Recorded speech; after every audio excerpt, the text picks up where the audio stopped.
Chapter 22. The children of Israel traveled, and encamped in the plains of Moab beyond the Jordan at Jericho. Balak the son of Zippor saw all that Israel had done to the Amorites. Moab was very afraid of the people, because they were many, and Moab was distressed because of the children of Israel. Moab said to the elders of Midian, "Now will this multitude lick up all that is around us, as the ox licks up the grass of the field." Balak the son of Zippor was king of Moab at that time. He sent messengers to Balaam the son of Beor, to Pethor, which is by the river, to the land of the children of his people, to call him, saying, "Behold, there is a people come out from Egypt, and they cover the surface of the earth, and they abide over against me. Please come now therefore and curse me this people, for they are too mighty for me. Perhaps I shall prevail that we may strike them, and I may drive them out of the land. For I know that he whom you bless is blessed, and he whom you curse is cursed." The elders of Moab and the elders of Midian departed with the rewards of divination in their hand, and they came to Balaam, and spoke to him the words of Balak. He said to them, "Lodge here this night, and I will bring you word again, as the Lord shall speak to me."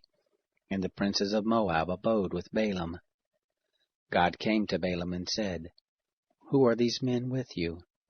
Balaam said to God, "Balak the son of Zippor, king of Moab, has sent to me, saying, Behold, the people that has come out of Egypt, they cover the surface of the earth. Come now and curse them. Perhaps I shall be able to fight against them, and shall drive them out." God said to Balaam, "You shall not go with them. You shall not curse this people, for they are blessed."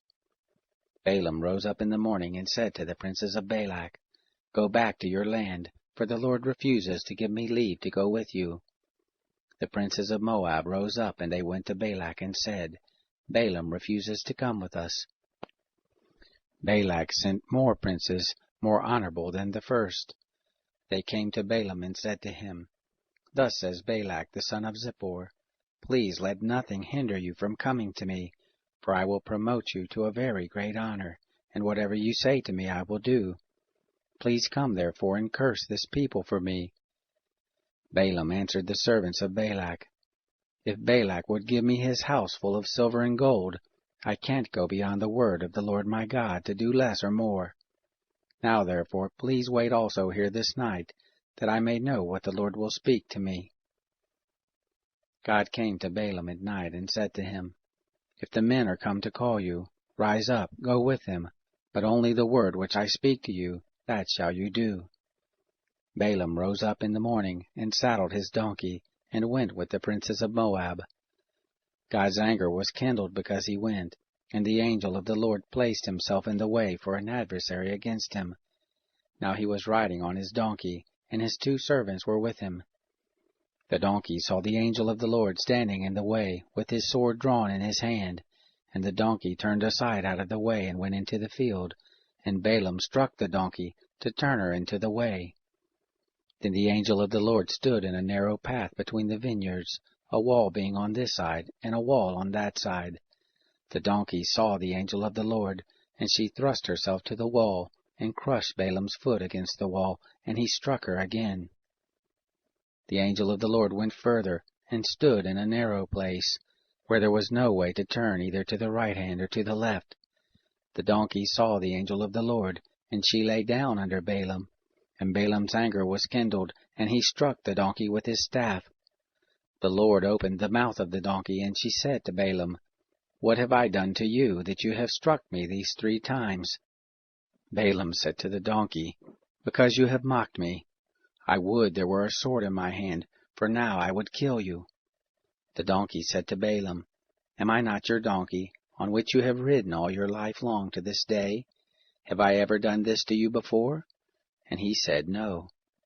Then the Lord opened the eyes of Balaam, and he saw the angel of the Lord standing in the way, with his sword drawn in his hand, and he bowed his head, and fell on his face. The angel of the Lord said to him, "Why have you struck your donkey these 3 times? Behold, I have come forth as an adversary, because your way is perverse before me, and the donkey saw me, and turned aside before me these 3 times. Unless ye had turned aside from me, surely now I had even slain you, and saved her alive. Balaam said to the angel of the Lord, I have sinned, for I didn't know that you stood in the way against me. Now therefore, if it displease you, I will go back again. The angel of the Lord said to Balaam, Go with the men, but only the word that I shall speak to you, that shall you speak. So Balaam went with the princes of Balak. When Balak heard that Balaam was come, he went out to meet him to the city of Moab, which is on the border of the Arnon, which is in the utmost part of the border. Balak said to Balaam, Didn't I earnestly send to you to call you? Why didn't you come to me? Am I not able indeed to promote you to honor? Balaam said to Balak, Behold, I have come to you. Have I now any power at all to speak anything? The word that God puts in my mouth, that shall I speak.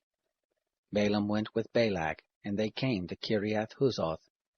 Balak sacrificed oxen and sheep, and sent to Balaam, and to the princes who were with him.